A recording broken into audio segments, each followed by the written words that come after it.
everyone. Welcome back to Restaurants Reinvented. This is Jen Kern. I'm your hostess here at the show. And today I have a very exciting and special guest, a well-known celebrity in the restaurant world. His name is Greg Creed. He is the former CEO of Yum Brands. Hi, Greg.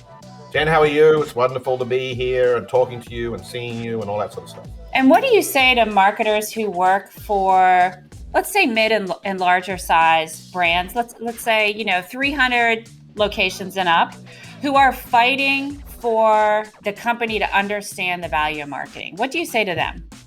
One of my favorite little sayings is the two most important assets in an organization don't appear on the balance sheet. They are brands and people. And so what I would say to a CEO is the P&L is not the answer. It is not where all knowledge is contained, because the two most important assets are really the people in the organization and the brands that you've got. And that's why for me, I had two passions. Well, actually I had three: culture, people, brand building, and franchising.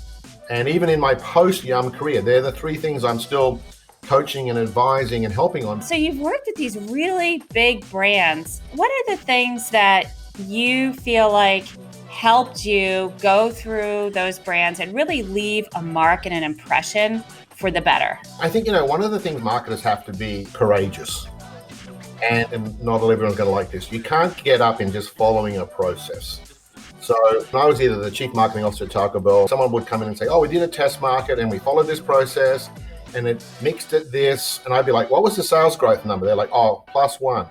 I'm like, well, then the process isn't working. But I think a lot of people feel like, well, if I follow a process, I won't get into trouble. But I don't think the greatest ideas ever come out of following a process. Yeah. So we need to be courageous and ditch the process. Ken and I always fundamentally believe we were better off starting with an idea of our own, a hypothesis, and then using the research to either prove or disprove the hypothesis. I think you've got to fundamentally start with an idea.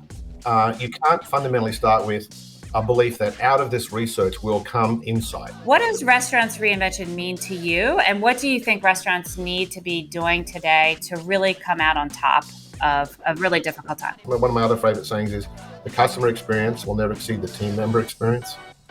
And so I think too often people go, we want to improve the customer experience, but we don't improve the team member experience. You've got to make sure you take care of the people at the front line. They are the people that interact with the consumer are the people that matter most.